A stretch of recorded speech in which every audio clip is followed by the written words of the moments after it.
அதாவது listen one thing carefully. நான் சாமியார்னு சொன்னப்போ ஒருத்தனும் நம்பல. ஆனா நான் ஒன் டைம் கேமரால வந்தேன். சாமி யாருன்னு everybody started to search. And one more thing, camera முன்னாடி வந்தவங்க எல்லாம் ஃபேமஸ் ஆயிருக்காங்க. ஆமா சாமி. ஆனா நான் வந்ததாலதான் கேமராவே ஃபேமஸ் ஆயிருக்கு. விஜய் டிவிக்கு அடிக்கடி வந்துட்டு போறீங்க சாமி. சோ சாமிக்கும் டிவிக்கும் ஏதாவது கனெக்ஷன் உண்டா சாமி? That is the Vijay TV secret of success. அதாவது சம்பந்தம் இல்லாதவர்களை சம்பந்தப்படுத்தும் நிகழ்ச்சிகள் உருவாக்குவது விஜய் டிவியின் வாடிக்கை. நல்லா பேசுவான், அவனை சிங்கிங் ஷோல கூட்டு போவானுங்க. நல்லா பாடுவான், அவனை காமெடி ஷோ கூட்டு போவானுங்க.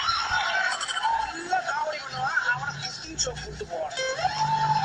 ஒருத்தன் நல்லா டான்ஸ் ஆடிட்டு இருந்தான், அவனை பிக் பாஸ் ஷோல போட்டான். சோ அப்ப எதுவுமே பண்ணாதவங்க எங்க சாமி போவாங்க? ஆங்கரா போடுவாங்க. சாமி பிக் பாஸ்லாம் பாப்பீங்களா சாமி? இந்த பிக் பாஸோட டேக் லைனே என்னோட லைஃப் ஹிஸ்டரியை பார்த்தா நீங்க எடுத்தீங்க.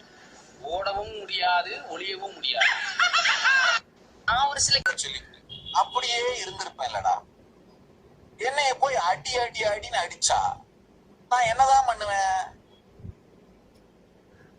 சரி, எங்கேயோ ஒரு இடத்துல வாழ்ந்துதானே ஆகணும், செத்தா போக முடியும். இந்த மதத்துல தற்கொலைக்கும் சாகிறதுக்கும் பர்மிஷனும் கிடையாது. அப்ப நான் என்ன பண்ண வேண்டியதா போச்சு? எங்க தாண்டா போறதுன்னு பார்த்தேன். பெங்களூர்ல ஒரு 4 நல்லவங்க நகரத்தார்கள், நாட்டுக்கோட்டை நகரத்து செட்டியார்கள், திருச்சி சுவாமியோட அன்பர்கள். அவங்க வந்து, சாமி நீங்க பெங்களூர்ல வந்து ஒருத்தரை ஹீல் பண்ணீங்கன்னா 101 ரூபா கொடுக்குறோம்னு சொன்னாங்க. சரி, 101 ரூபா கொடுக்குறாங்களேன்னு பெங்களூர்ல ஹீல் பண்ண போனேன். அவருக்கு நல்லபடியா ஹீல் ஆயிருச்சு. அவங்க என்ன பண்ணாங்க, சாமி வாரம் ஒரு தடவை வந்தீங்கன்னா 101 ரூபா கொடுக்குறோம்னு சொன்னாங்க. சரி, அதுக்கு என்ன, நல்லா தான் போயிட்டு வரலாமேன்னு போயிட்டு வர ஆரம்பிச்ச. வாரம் அங்க போவேன். 2 நாள் சனி ஞாயிறு இருப்பேன். சோறு போடுவார்கள், 101 ரூபா கொடுத்து அனுப்புவார்கள், திரும்பி வந்துருவேன். அப்படியே நிம்மதியா இருந்திருப்பேன். யாரோ ஒரு டிவோட்டி வந்தாங்க, தட்டு முழுக்க பழம் எடுத்துட்டு வந்து, சாமி ஆசீர்வாதம் பண்ணுங்க, ரொம்ப வருஷம் ஆச்சு எங்களுக்கு கல்யாணம் ஆகி குழந்தை இல்லைன்னு. நான் அந்த தட்டை அப்படியே எடுத்து கொடுத்தேன். தட்டுல அன்னாசி பழம் இருந்ததை நான் கவனிக்கல. அவங்க இந்த அன்னாசி பழத்தையும் சேர்த்து சாப்பிடட்டுமான்னு கேட்டாங்க. நான் தட்டோட எடுத்து கொடுத்து மொத்தமா சாப்பிட்டுருங்கன்னு சொன்னேன். அன்னாசி பழத்தையும் சேர்த்து சாப்பிடணுமான்னு கேட்டாங்க. அந்த நேரத்துல நான் சமாதியில இருந்ததுனால நல்லா எல்லாத்தையும் சாப்பிட்டுருங்கன்னு பிளஸ் பண்ணிட்டேன். யூஸ்வலா அன்னாசி பழம் சாப்பிட்டா கர்ப்பம் கலையும். ஆனா அவங்களுக்கு அன்னாசி பழம் சாப்பிட்டு கர்ப்பம் தரிச்சிருச்சு.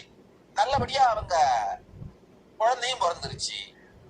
இத யாரோ இவங்க இன்னொருத்தருக்கு சொல்ல, பலம்புரிஜான்னு ஒருத்தன், அந்த ஆளு இத ஒரு பெரிய கதையா மாத்தி, சோனியர் விகடன்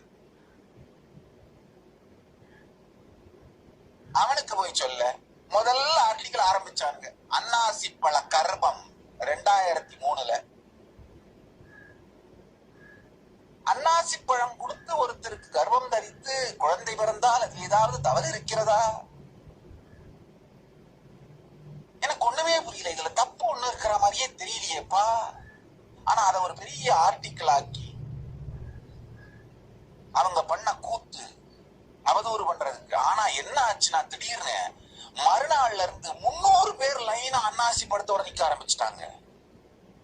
எனக்கு இது என்னடா இதுன்னு அன்னாசி பழத்தை தொட்டு ஆசீர்வாதம் பண்ணி கையெல்லாம் அன்னாசி பழம் முள்ளா குத்த ஆரம்பிச்சிருச்சு. ஒரு நாளைக்கு 300 அன்னாசி பழத்தை தொட்டு ஆசீர்வாதம் பண்ண வேண்டியதா போச்சு.